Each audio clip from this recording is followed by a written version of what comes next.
이번 시간에는 변성암과 암석의 순환에 대해서 알아보겠습니다.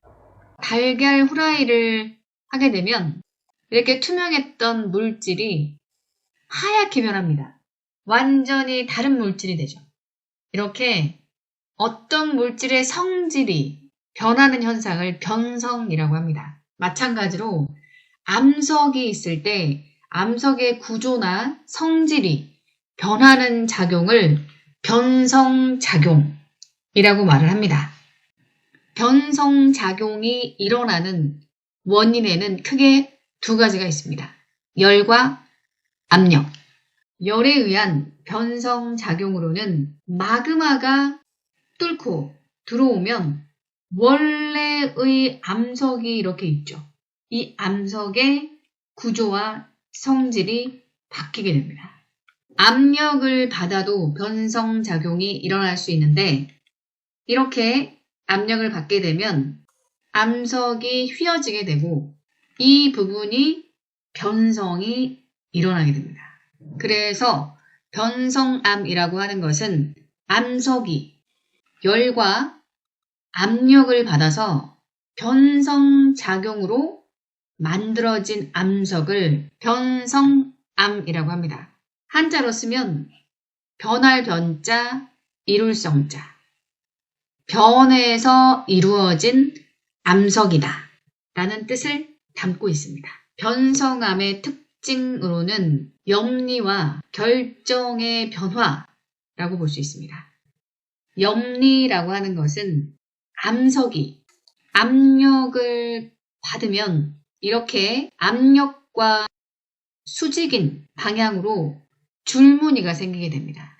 압력과 수직 방향으로 생기는 줄무늬를 염리라고 하는 거죠. 또 하나의 특징인 결정의 변화를 보겠습니다.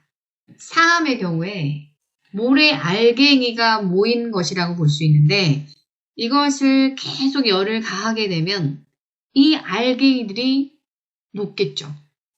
녹은 다음에 다시 식게 되면 이 알갱이들이 서로 합쳐진 다음에 새로운 결정을 만들어내게 됩니다.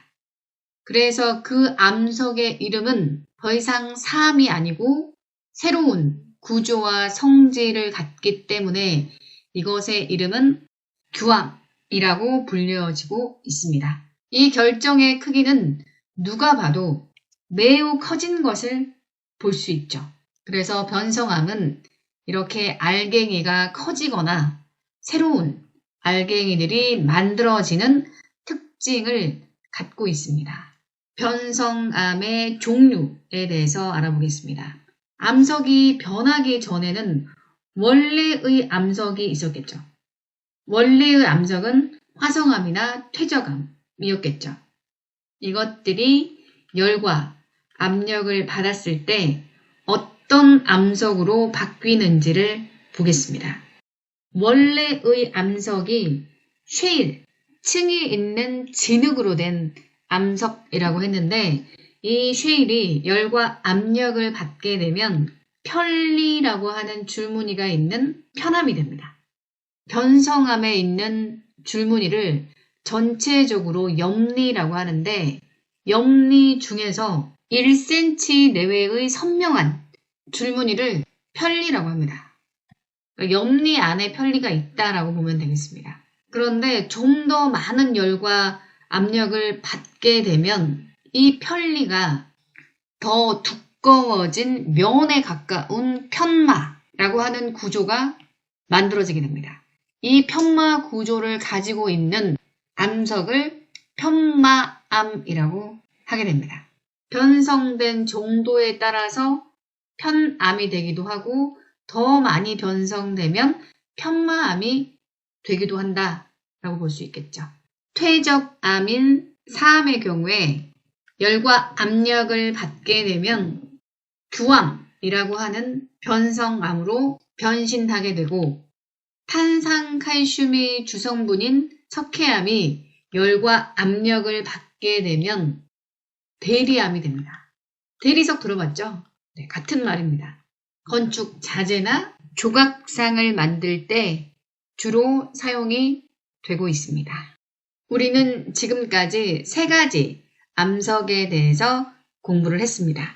마그마가 식어서 굳어진 암석을 화성암, 퇴적물이 쌓여서 굳어진 암석을 퇴적암, 퇴적암과 화성암이 열과 압력을 받아서 변성작용으로 만들어진 암석을 변성암이라고 했습니다. 그렇다면 이 암석들은 영원히 이 상태로 머물러 있을까요? 절대 아닙니다. 암석은 끊임없이 순환을 하고 있다라고 볼 수 있습니다. 세상에서 변하지 않는 게 있을까요? 찾기가 어려울 정도로 세상에 존재하고 있는 물질들은 끊임없이 변화합니다. 화성암, 퇴적암, 변성암도 지표에 드러나게 되면 풍화와 침식 작용을 받아서 퇴적물로 바뀝니다. 또한 지하 깊은 곳에 있는 변성암이나 화성암의 경우에는 높은 열과 압력을 받게 되면 녹아서 마그마가 되기도 합니다. 이렇게 화살표를 보더라도 암석은 한 가지로 머물러 있는 것이 아니라 끊임없이 다른 암석으로 변화한다라고 볼 수 있고, 이러한 과정을 암석의 순환이라고 부르고 있습니다.